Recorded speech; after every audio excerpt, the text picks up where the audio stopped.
Boa tarde, colegas do Facebook, do YouTube. Agora vamos iniciar uma aplicação prática de que nós vemos estudando sobre semiologia e que consta do livro nosso que já falamos, Semiologia Brasileira da Revisão do Humanismo, e nós já falamos que vamos analisar obras brasileiras. Essa aqui não é uma obra muito, vamos dizer assim, brasileira. O produto, o seu formato é importado dos Estados Unidos, Europa, que fez sucesso, parece que começou na Holanda, se não me engano, na Europa, Bélgica, uma coisa assim. Mas não é de origem brasileira. Mas isso já é um fator comum dentro da tradição nossa de país colonizado que nós fomos. Em certo sentido, ainda somos muito ainda. A questão de importar. E a questão virtual no Brasil, ela é uma questão que tem muita força dentro da história, desde o seu início. Nós vamos resumidamente lembrar que Cabral, quando teve aqui os portugueses, realmente aqui no Brasil eles não fizeram a dominação tão violenta como as outras colônias de colonização espanhola pela história, não foi tão sangrento. Aqui foi algo mais ideológico. Os portugueses compraram os indígenas com presentes para eles orientarem. Foi muito cruel com relação à escravidão, isso foi. Mas é um dado característico da nossa história, que é até uma lenda, mas que até bem recentemente a gente viu. Davam roupas, coisas diferentes para os índios, gostavam, achavam bonito aquilo, e acabavam se sujeitando e ajudando o colonizador português. Essa é uma questão histórica nossa tradicional. Os portugueses, nesse sentido, foram, vamos dizer assim, mais espertos que os espanhóis, né, em relação aos índios. Até bem pouco tempo, os índios eram fascinados com presentes. E uma coisa que também vem, o brasileiro é muito fascinado com tecnologia. Isso é no mundo inteiro, mas no Brasil mais ainda, e mais ainda as classes baixas, elas têm uma fascinação muito grande. Também vem disso, principalmente do indígena, né? Não é coisa, mas é dado histórico que um índio que foi candidato e foi eleito, né, deputado, tudo, ele gostava de início e com rádio, um rádio de pilha. No vídeo ficou famoso isso aí, parece anedota, mas aconteceu, né? Então, essa fascinação pelo virtual do Brasil é grande. Então, as novelas aqui foram. Os filmes não fizeram tanto sucesso porque realmente a necessidade, o aparato tecnológico para fazer um filme é muito maior que uma novela. A novela é uma coisa mais simples. Então, o Brasil nunca produziu assim, grandes filmes, não tem tradição pelo seu parco desenvolvimento tecnológico, né? E o cinema americano sempre foi mais forte. Aqui tivemos as novelas. As novelas também não são produto brasileiro. Nos Estados Unidos tem as soap operas, tinha também, né, as séries. Faziam um certo sucesso, mas não tanto aqui como no Brasil. E a origem, por incrível que pareça, das nossas novelas é do México, né? Nós analisamos isso, né? A novela mexicana O Direito de Nascer foi o que, dado seu grande sucesso, que alavancou a produção das novelas no país, né? O marco inicial é uma novela da Glória Magadão, uma novelista mexicana. Hoje nós desprezamos muito as novelas mexicanas, mas as novelas brasileiras tiveram sua origem na novela mexicana. Ultimamente nós estamos vendo a novela evoluiu muito, e a novela do Brasil, hoje em dia, a qualidade dela é reconhecida mundialmente. Um marco também, nós analisamos isso no nosso livro, importante, e vem as contradições, né? Por isso, nossa primeira obra foi analisando Hegel. Hegel é o filósofo que trata direto da contradição, da dialética. Mas eu falando das contradições é porque a primeira novela de grande sucesso mundial foi uma novela que retratava o período da nossa escravidão, que aqui no Brasil é um período abafado. O brasileiro não gosta de reconhecer esse período.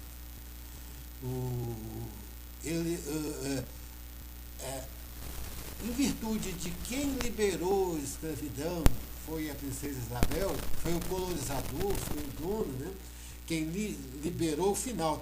Tiveram várias lutas realmente, e essa é uma característica também nossa do Brasil. Foi a princesa Isabel, que é um representante dos senhores, né? Muitos dizem que foi um acordo com a Inglaterra, porque a Inglaterra não aceitava a escravidão, e o Brasil, Dom João VI, para fugir do domínio francês lá em Portugal, ele precisou de um pouco da ajuda da Inglaterra, e a Inglaterra não era tão desenvolvida, mas a partir do momento que a Inglaterra começou a desenvolver, ela começou a exigir mais e mais, né? A Inglaterra também tinha seu direito que ela quisia exigir, mas queria que realmente o escravo em si, ali, apesar da situação de penúria que ele vivia, ele dava mais trabalho financeiro que se ele fosse livre. Ele sendo livre, ele só paga o salário e a pessoa se virava, não tinha aquela necessidade de viver. É só um contexto geral para ver essa questão do virtual, o quanto que é importante, né? E essa questão virtual é que fez com que colocasse a princesa Isabel como libertadora, né? E o Brasil tem essa visão meio assim, falou, não, teve um período assim realmente, mas depois o país mudou, não continuou aquela coisa, não existe aquela escravidão, não existe esse racismo, né? O negro saiu de escravo e foi para as favelas, ele tinha que ter emprego, muitas vezes não tinha emprego, né? Mas nas relações interpessoais ainda continuou, só que agora uma dominação mais ideológica, que o negro, dentro da história do Brasil, ele ficou achando que ele ficou devendo alguma coisa ao branco. Foi uma branca que libertou ele. Então ele deve agora, ele não tem mais a escravidão física, mas ficou em muita parte da negra a escravidão mental. Ele deve uma obrigação para aquele que o libertou, que foi um branco. Então esse é um dos problemas que tem no racismo da visão, e muitos negros brasileiros não aceitam isso e aceita as novas dominações muito mais como se fossem problemas internos deles, dos negros.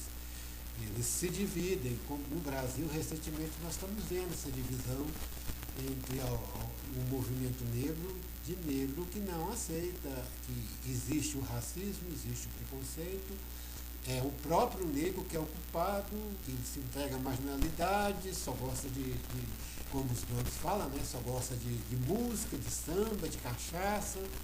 Então essa é a visão que vem sendo construída no Brasil. Isso foi construído de uma maneira mais ou menos virtual porque não foi da real. E os negros vendo aquela libertadora, como se fosse uma santa, né, a princesa Isabel, e juntou um pouco de religiosidade, um pouco de respeito, da questão do respeito com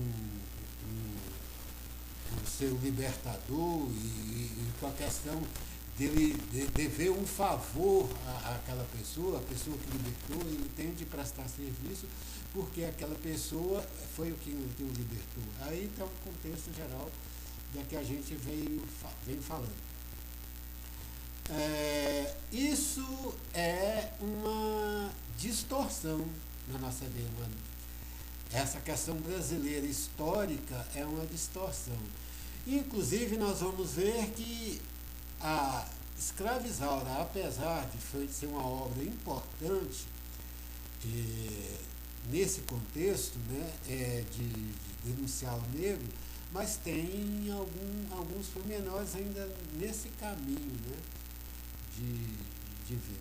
Aí nós queremos voltar, que é o gancho da nossa sessão anterior, de que nós falávamos da distorção e da questão ética e da questão da semiologia atual que nós vemos. Vamos ver o esquema que nós mostramos, aquele que nós vemos com Hegel, a cosmovisão moral. Nós não explicamos aqui que na tradução hoje atual, eles fizeram, inclusive com assistência do mesmo tradutor das primeiras versões que tem aqui, que eram 2 livros, o 1 e o 2, essa cosmovisão moral está no livro 2. Nessa ação da cosmovisão moral é que está a distorção. Aqui nós estamos falando de um processo dialético que culmina na cultura, e a cultura é o domínio do homem. Mas aí a cultura, ela passa a agir contra a humanidade, entra em distorção com a humanidade. E depois a humanidade entra em distorção com a natureza entra em distorção com o cosmos. E o cosmo é uma ameaça de fim geral, de se voltar ao nada. Mas nós ainda buscamos o ser. Essa é uma visão da cosmovisão moral. Hegel não fala isso diretamente, ele faz uma análise interessante e pormenorizada. Nós vamos ver aqui umas passagens sobre isso, né? Naquelas velhas questões da metafísica. O importante de Hegel é que ele soube trabalhar a transição. O Kant quis fazer uma ruptura radical e acabou nem conseguindo, acabou voltando à mesma metafísica. Hegel faz uma transição e constrói uma nova metafísica.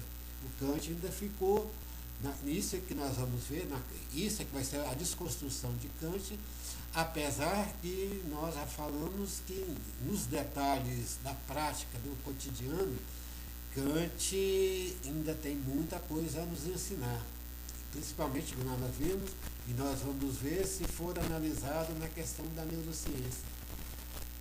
Vamos ver alguma coisa do Frege e nós vamos ver principalmente o Cirne, quando ele fala da questão da consciência. Nós vamos fazer umas leituras sobre a fenomenologia e a cosmovisão moral nas primeiras. Isso aqui é a primeira. Nós temos o outro livro, mudou muita coisa, mas lá não fala a visão moral do mundo. Nós falamos, mas como nós estamos usando a natureza e esse processo dentro desse ponto de vista nosso, a cosmovisão moral é um termo que para nós se enquadra mais dentro da nossa perspectiva. Essa tradução nesse sentido, dessa parte de Hegel. E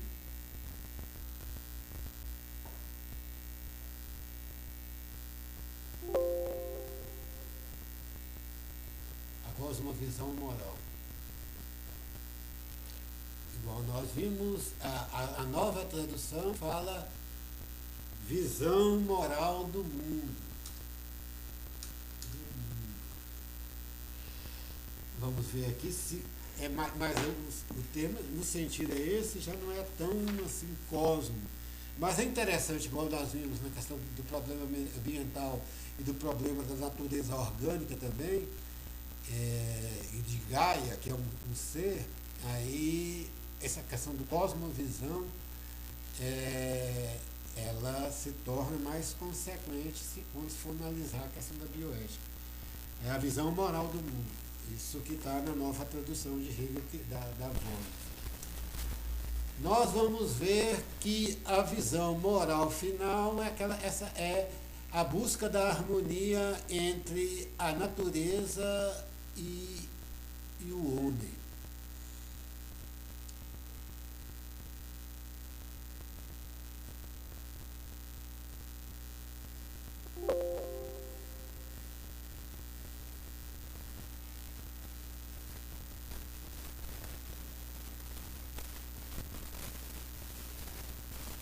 E é interessante, como nós falamos,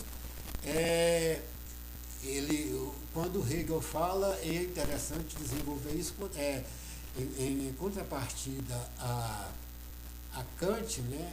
Hegel tem uma tendência a valorizar a questão da felicidade. Mas é aqui. A consciência moral não pode renunciar à felicidade, nem descartar de seu fim absoluto esse momento. O fim enunciado como puro dever implica essencialmente nele que contém essa consciência singular.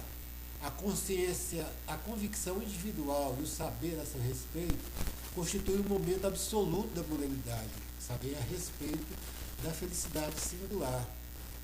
Esse momento, no fim, que se tornou objetivo no dever cumprido, é a consciência singular que se intui como efetiva, ou seja, é o gozo. O gozo, por isso, reside no conceito da moralidade. De certo, não imediatamente da moralidade considerada como disposição, mas só no conceito de sua efetivação. A cosmovisão moral, ele vai ver com isso, é aqui. Ora, dessa maneira, o gozo também reside nela como disposição, porque a moralidade tende a não permanecer disposição em oposição ao operar, mas a agir ou efetivar-se.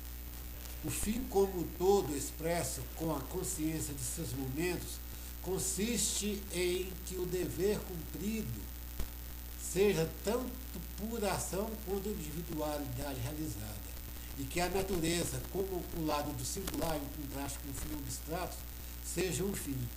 Por necessária que seja a experiência da desarmonia dos dois lados, porque a natureza é livre, mesmo assim, só o dever é essencial, e a natureza, em contraste com ele, é algo carente de si, aquele fim total que a harmonia constitui e contém, aquele fim total que a harmonia constitui contém em si efetividade mesmo. Ao mesmo tempo, é o pensamento da efetividade, A harmonia da modalidade da natureza, ou a harmonia da moralidade e da felicidade, pois a natureza é só tomada em consideração enquanto a consciência experimenta sua unidade com ela, essa harmonia é pensada como algo necessariamente essente, ou seja, postulada. Ele vai desenvolver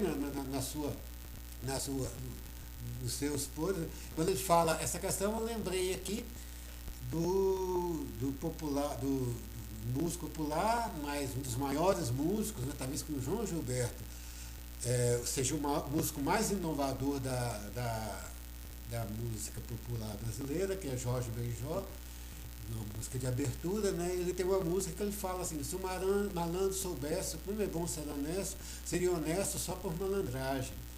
Aí está falando essa questão da moralidade e do gozo, né?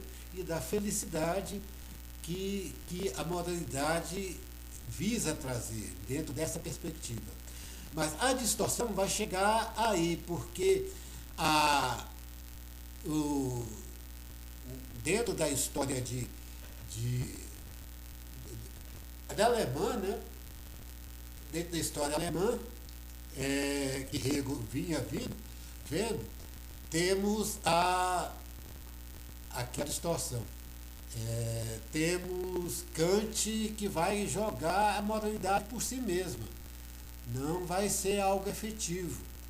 Mas a moralidade por si mesma, ela é importante, mas chega um momento que tem individualidade. É aí que chega a distorção que ele fala. Portanto, ele fala, portanto, a cosmovisão moral não é de fato alguma coisa que o aprimoramento dessa contradição fundamental em seus diversos aspectos, para usar uma expressão kantiana, que aqui se ajusta ao máximo, é um ninho inteiro de contradições carente de pensamento. A consciência se comporta assim nesse desenvolvimento. Fixa um momento e daí passa imediatamente ao outro, e supra-assume o primeiro mal, porém acaba de estabelecer o segundo, também o distorce de novo e faz antes o contrário, a ser a essência.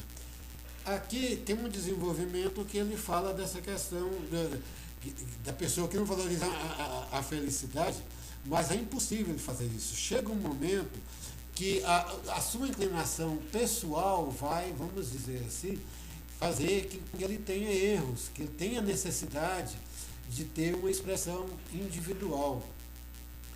E nesse momento é que vem as distorções que acontecem.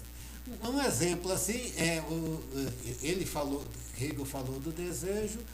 Nós temos o desejo sexual, e o desejo sexual ele é um bem e pode ser considerado felicidade, mas ele por si só, dentro da visão kantiana, ele não justifica a felicidade, a moralidade. A moralidade é maior, mas tem as relações, estudos, e tem as perspectivas individuais e principalmente as questões entre as questões dos relacionamentos, né? Aí há certa distorção, sempre há certa distorção na moralidade, nessa questão do controle dos desejos. Aí que entra a distorção que nós vemos até hoje, que as pessoas muitas vezes se entregam aos seus instintos, né? Por ser uma força maior. Então esse equilíbrio fica muito distante, e a partir do momento que ela se entrega, ela fala, não, o mais importante é eu ser feliz, como dizia, né? Aí se dane o mundo. Isso a gente ouve falar demais, né? E aí para aí vão se acumulando distorções, até que chega um ponto geral em que é preciso uma força para controlar, a força bruta. Aí que entra a questão do Estado, né?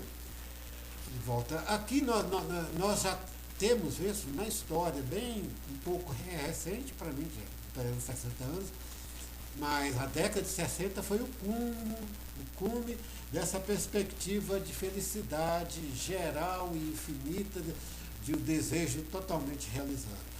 Ela se juntou à sociedade de consumo, de produzir bens, a sociedade de consumo, a partir da constituição de signos fálicos, ela valorizou isso, né? Mas aí é que causa as distorções. Aí uma pessoa, ela quer ser feliz, ela não tem uma coisa, ela trabalha e não consegue aquela coisa, eu vou roubar. Então, tem essa visão e cria-se toda uma característica, uma situação marginal dentro disso. E outra situação. A década de 60 foi aquela grande explosão e 2 marcos, que foram as grandes liberações e o final. Quando o sonho acabou, nós já vimos isso, na semiologia da questão do humanismo, o sonho acabou, foi com o assassinato de Sharon Tate por Charles Manson, no meio de orgias sexuais e magia negra, ouvindo rock, sem ficar famoso. Então, passou a se procurar a corrigir essa distorção. Hegel, isso nós pegamos o sentido histórico de Hegel, mas esse desequilíbrio entre a natureza e a razão. E Hegel coloca aqui, nessa tradução que nós vemos, ele ainda coloca a sensibilidade, ele coloca natureza, razão e sensibilidade. Então, a gente tem que analisar essas questões. E a moralidade, ela passa a ser taxativa e passa a ser excludente e passa a ser preconceituosa. De novo, nós estamos vendo isso no mundo. Nós tivemos, na década de 80, início de 90, o cume da queda de Berlim foi a explosão do capitalismo como sociedade de consumo que, através dele da livre disposição e circulação de bens e riquezas, o homem atingiria um estágio tal de prosperidade. Mas sempre como acontece esse instante de liberdade, isso que vem as distorções e começa até chegar o radical, o individualismo radical que causa a violência, né? E as violências que nós estamos vendo. E a violência sexual, hoje a violência familiar, a violência doméstica, os assédios, o assédio no serviço, volta tudo. E Hegel já tinha visto isso na questão da situação. Mas tem essa proposta que nós procuraremos desenvolver, mas também porque nós vamos ver isso com Kant, porque Kant, o Deus de Kant era só para a personalidade. Mas o Deus não é só para isso. O Deus é também para trazer a felicidade. E essa visão não se tem por essas contingências. Aqui nós vamos ver a análise do Big Brother. Big Brother é um reality show. É um reality, mas que beira o visual. No Brasil, no mundo inteiro, não só no Brasil, fez muito sucesso, ainda faz muito sucesso no mundo, diminuiu muito, né? Mas no Brasil, o reality show Big Brother, dentro da sua estrutura, é uma estrutura que reflete essa visão de mundo que se queria vitoriosa, né? Que é a visão do neoliberalismo da sociedade capitalista. Né? Lá são dois grupos, como se fossem duas empresas. A casa é um mercado em que eles se digladiam para dominar, né? O mercado, hoje em dia fala mercado relevante. E ali tanto que um dos maiores animadores desse formato televisivo não foi nada mais, nada menos que o presidente americano Donald Trump, com o reality show O Aprendiz. Agora, qual o problema do reality show? É esse problema que mais e mais a internet ainda vai aprofundar mais ainda, porque essa mistura entre o real e o virtual. No Big Brother é bem direto essa questão, porque são realmente pessoas, os esquemas que favorecem a construção de grupos que se degladiam, visando um lucro, e realmente é um lucro, que é um dinheiro, um prêmio, né? É o sentido do capitalismo. Agora, no último Big Brother, uma grande rejeição foi de uma participante negra, uma cantora de sucesso. Nós já vimos essa situação do Brasil, né, do negro estar por baixo, agora, e que o negro deve um favor ao branco, né? E a participante negra, ela não se sujeitou. Ela quis degladiar igual os brancos degladiar. Nas outras passagens, teve pessoas que faziam jogadas, que procuravam distinguir o outro, mas eram pessoas claras, morenas, não era tipicamente negra como a da última sessão. Aí, com o seu jogo, sua dissimulação e realmente sua agressividade, aí que vem essa questão da história dela, né? O negro que não se sujeita, fica na favela, poucos, eles se sujeitando como escravos, ou como domésticas, ou como trabalhadores, tudo. Mas quando o negro quer ser artista, ele entra já numa área que tradicionalmente vista como um privilégio dos brancos. Era visto no Brasil, assim, apesar de valorizar, e valorizou muito a questão dos homens, os compositores, né? As mulheres negras têm alguma valorização, mas não tanto como os homens, né? As mulheres negras na música, né? São poucas, mas são mais relegadas ao samba e mais relegadas a aquelas mulatas de Saint-Gentel, e são meio caminho entre se expor e se prostituir. Aí como ela começou a jogar e querer dominar, um negro não pode dominar.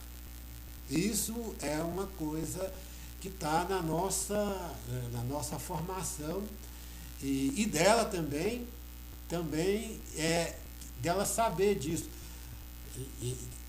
Esse ranço dela, nos jogos que foram tendo, ele extravasou alguma coisa que poderia ter ficado dentro dela, dentro dessa formação, dentro daquilo que dentro da casa ela começou a ter um certo poder, realmente pode ter extravasado, mas tem essa condição.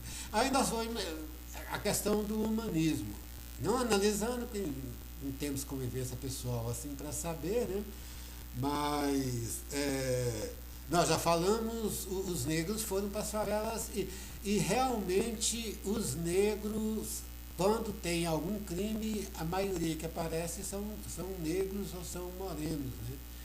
Mas aí muita gente, até no Brasil, gente importante, eu já vi falou não, mas a maioria dos criminosos são negros mesmo.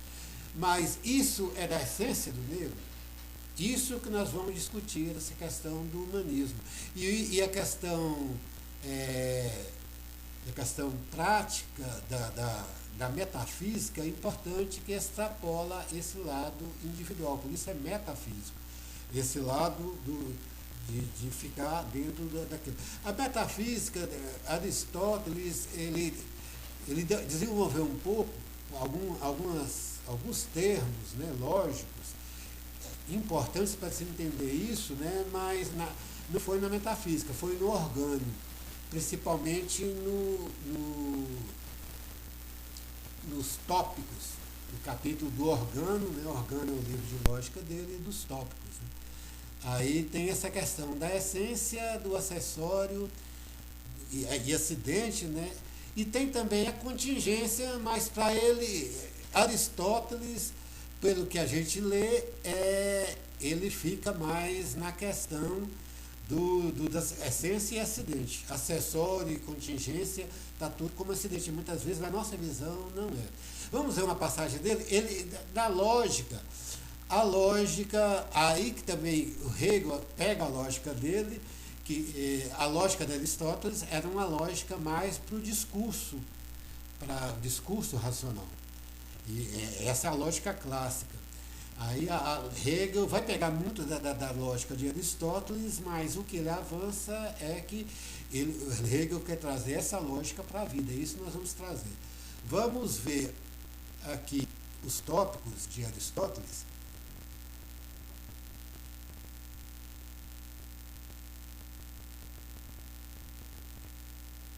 Tópicos de Aristóteles, em que essa questão vai ficar um pouco só ilustrada. Ele fala, ora, o raciocínio é um argumento em que, estabelecidas certas coisas, outras coisas diferentes se deduzem necessariamente das primeiras.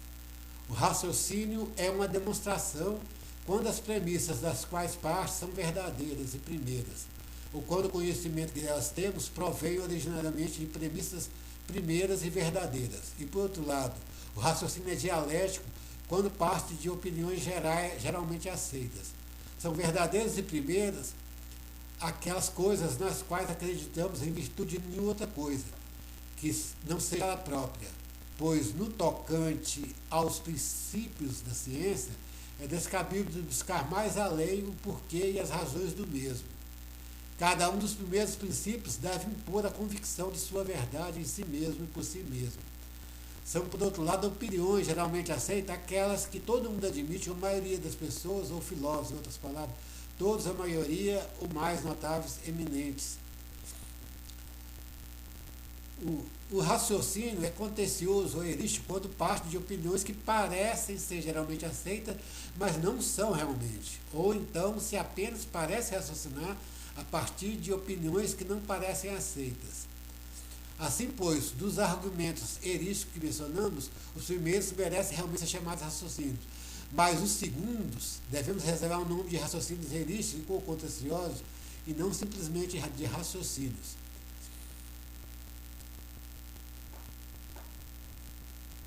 Aqui que ele vai falar bem. Pois bem, os materiais de que partem os argumentos são iguais em número e idênticos aos mesmos, sobre os quais versa o raciocínio. Com efeito, os argumentos passam de proposições.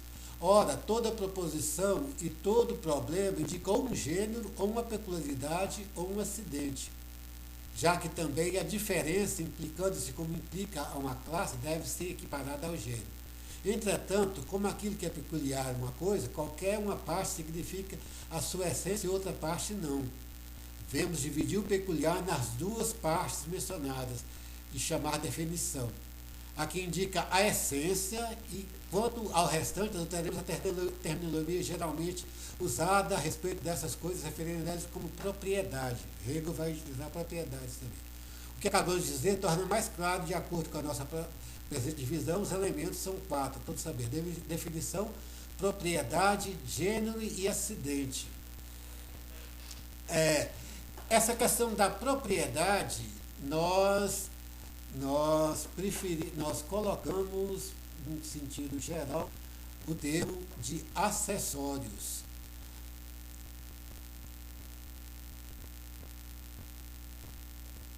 Propriedades, acessórios.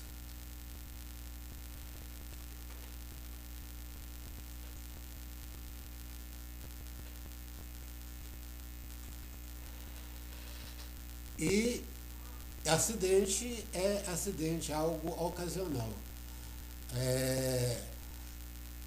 Nós colocamos esse termo aqui, propriedade é numa base de um objeto ou de um raciocínio, né, concreto. Mas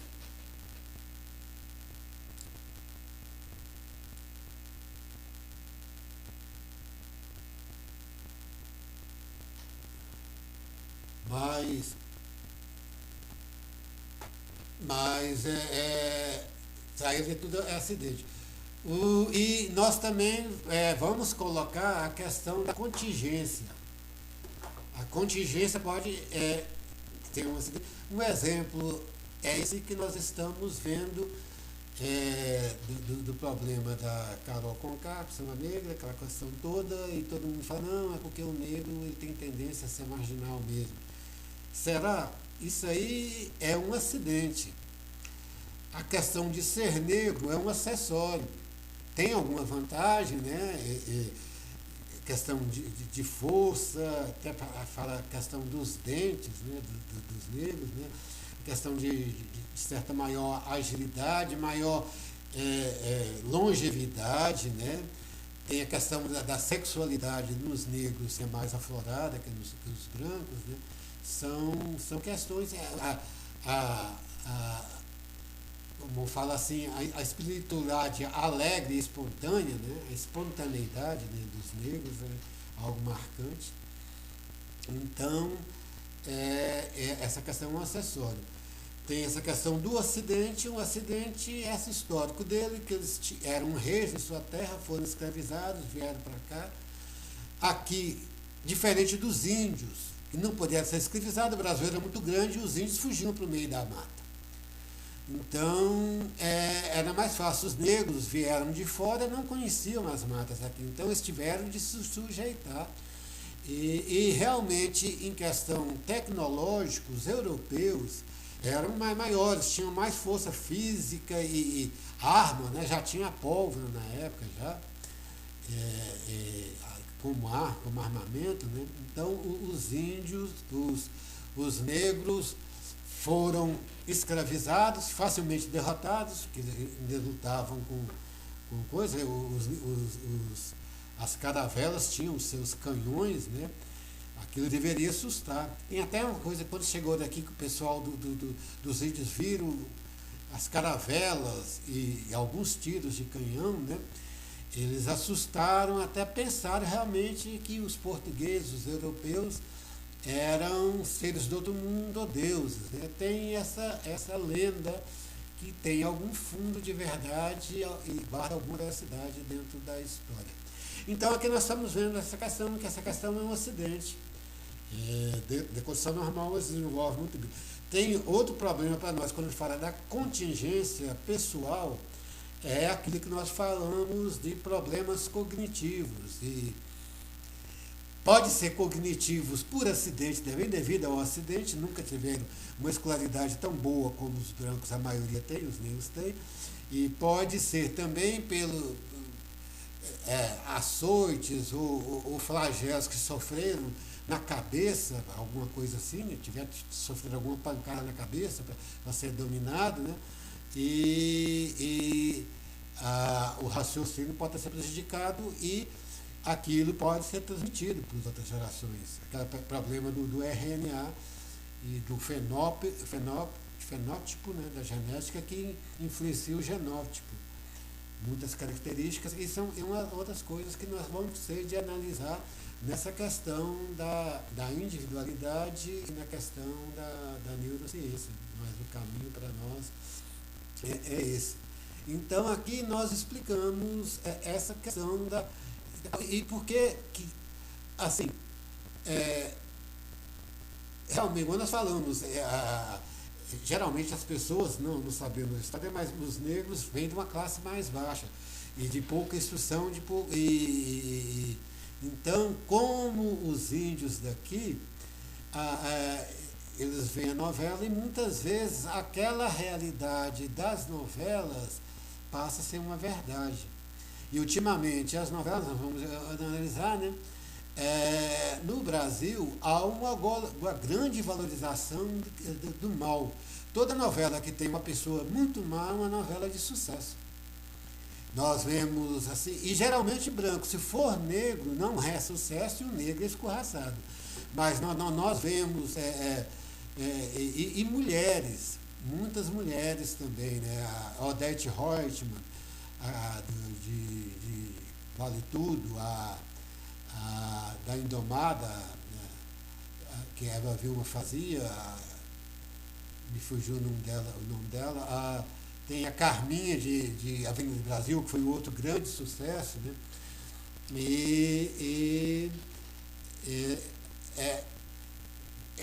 É um sinal de sucesso, e a pessoa, ela como artista, gosta todo artista, para vender, tem de se expor, né? E talvez achou, juntando todo esse clima do capitalismo, de competição, e o clima já criado dentro da estrutura narrativa do Big Brother, que é uma estrutura de você criar grupos e derrubar os outros, né? Ela achou talvez que aquilo realmente, e é realmente, né? Como se fosse uma novela, ela ia ficar reconhecida como a Carminha, a Adriana Esteves, a Eva Vilma, a Viúva Porcina. A Viúva Porcina, inclusive, era até cômica, né? A Regina Duarte, mas era uma personagem má, altiva da Indomável. Então, essa questão é que tem de ser analisada, e isso que nós vamos. Agora, a internet, isso aqui dá para ver que é um jogo, apesar de ser um jogo da vida real, né? Dá para ter essa conotação. Agora, a internet, com o desenvolvimento tecnológico, ela praticamente deu recursos de cinema para uma pessoa que tem um celular. Um celular, você monta, você filma seus próprios filmes, faz montagem, recorte. Aí é que se disseminou as chamadas fake news, que nós vamos ver. é desse virtual. E como eles criaram ou ratificaram, né, a internet instintivamente não, mas assim, na prática está confirmando um pouco o marxismo, mas de modo reverso.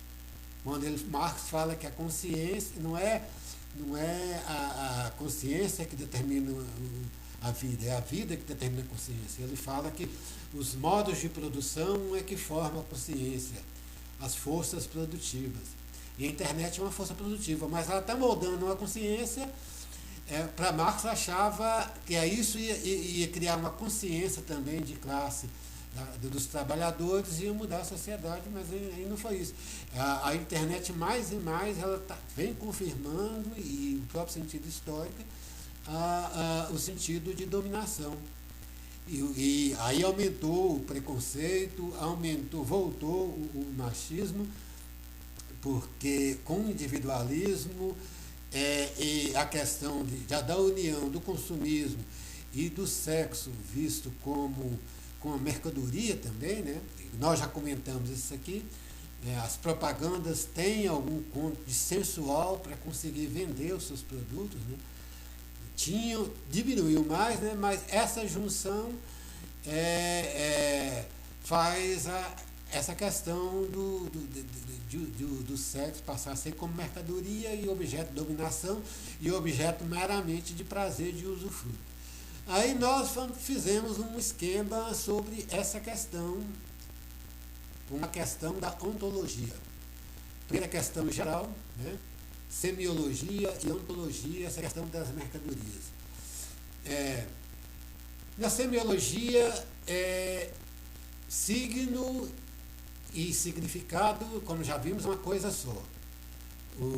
Segundo Saussure, o signo, ele implica um significante que gera o significado, que é o signo, se torna um signo.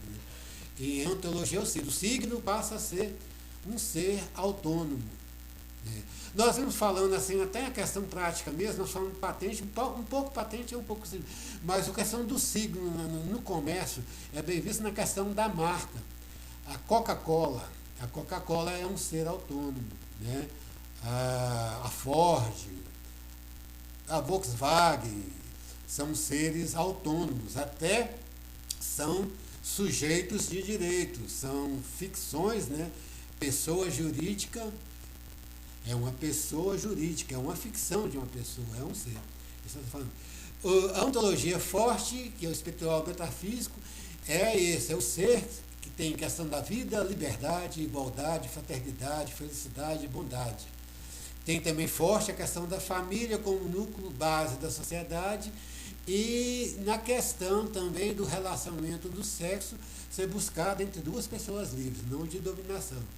A ontologia fraca, o ser é o lucro, né? Lucro e a mercadoria, e o sentido, né, é a produtividade, a eficiência total é para gerar mais produtividade, gerar mais lucro, a meritocracia, que seria algo deontológico, né, mas desde que a pessoa seja eficiente, seja produtiva, né, que gere lucro. Aqui que ela tem mercadoria. Né? O século XX passa a ser um relacionamento entre consciências dependentes, né? Até em relação dos ricos, tem essa visão de dependência, de dominação, que já vem dessa estrutura, né? E por conta disso, a virilidade volta a contar mais, o impulso, né? A pessoa se entrega ao impulso, então a virilidade, então o machismo retorna igual como nós retornamos. Aí ampliando mais essa visão, nós estamos isso, né? Teologia, ontologia e capitalismo. Seres, produtos, mercadorias. Ontologia forte, ser, fundamento, razão de ser. E a fraca, lucro, produtividade. Né? Classes sociais, hierarquia para garantir a produtividade. Burguesia, é o ser.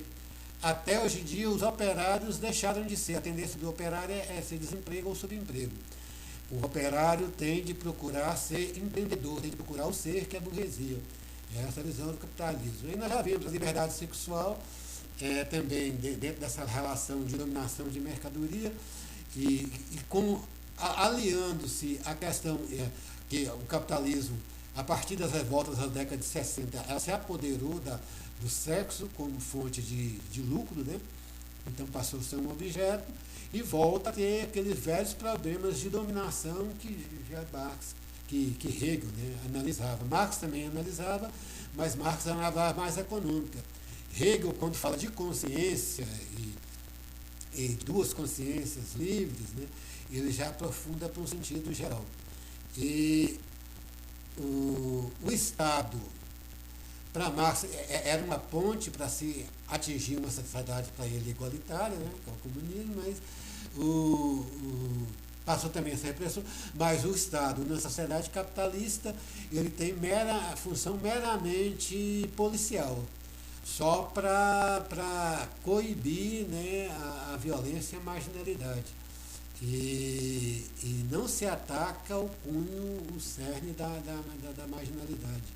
Procura-se, tem outro caminho que procura o Estado, né, o Estado do bem-estar social, né, que é da social-democracia, já tem essa outra visão de Estado que também, apesar de não se contrapor ao capitalismo, é muito criticado ainda hoje. O Estado do bem-estar social, hoje nós só vemos essa crítica. Aqui aí nós estamos vendo essa questão que esse desenvolvimento cultural, cultura em sentido geral, dentro desse clima, está em contradição com a individualidade do homem. Um fato marcante agora, recente, que nós temos foi o problema da pandemia, que é um problema sério, milhares de pessoas morreram no Brasil, já foram mais de meio milhão de pessoas já morreram, e as pessoas protestando contra a vacina, contra a restrição, achando que... Geralmente, eu acho que a pessoa muitas vezes não se entra, aquela questão do reconhecimento de Hegel, a pessoa não entra na questão das consciências, de se reconhecer. Olha que a pessoa se reconhecer na outra consciência que pega a doença, ele vai ver que é necessário isso. Mas estamos vendo milhares de gente querendo voltar e valorizando mais essa questão dessa liberdade. Esse aqui nós vemos milhares protestam contra as medidas, as restrições sanitárias. E o grito deles era liberdade, liberdade, aí a liberdade torna-se maior que a vida. As essências, elas não têm essa hierarquia nesse sentido. E a hierarquia, na nossa visão, é até o contrário. A hierarquia principal é a vida, que é o principal. E aos gritos de liberdade, liberdade, mais de 160 mil pessoas, pelo menos 11 mil em Paris, protestam contra as medidas sanitárias. Então é isso, nós queremos falar. Essa semiologia da rebelião, nós procuramos rever isso. Protesta contra a utilização de passaporte de saúde em algumas atividades e a vacinação obrigatória para várias profissões, como médicos ou empregados de mesa. Aí não tem aquela visão dessa cosmovisão, que agora é uma visão de ética maior, não só é um contrabando, mas que Hegel não é só uma questão de dever. Hegel dá a entender que ele pensa quando a gente vê na lógica, mas aqui ele não fala. Mas aqui, um bem maior, a deontologia é uma parte também que fala em ponderar a importância dos bens. Né? O bem maior era a vida ou a liberdade? Essa é a grande discussão. E aqui está falando de liberdade. Mas a partir do momento, deve ser pessoas que não têm pessoas na família que morreram pela doença. Né? Se contaminaram, tudo. Então acha que não é aquele velho ditado, só entende a hora que acontece com ele, aí ele toma consciência do outro, a hora que acontece com ele toma consciência do outro. Então era isso, nós queremos falar e vamos voltar a outros raciocínios, né? E como vem de novo aqui, os coletes amarelos, um dos seus ídolos é o Trump, e Trump é dos Estados Unidos, e ele tem os Estados Unidos tem aquela questão das armas, né? E outra coisa, a liberdade é maior que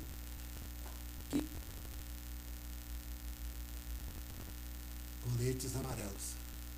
A liberdade é maior que a vida. O Trump, na nossa visão, é a visão do trumpismo e da nova direita, é a visão do cowboy. É aquela visão. Apego às armas, a questão da competitividade enquanto duelo é algo de vida e morte. É uma espécie de um senhor e escravo na parte inicial da dialética de Hegel, que um vai contra a vida do outro. Então são famosas as cenas de duelo. Isso é um símbolo que marca esse tipo de pensamento. Boa tarde.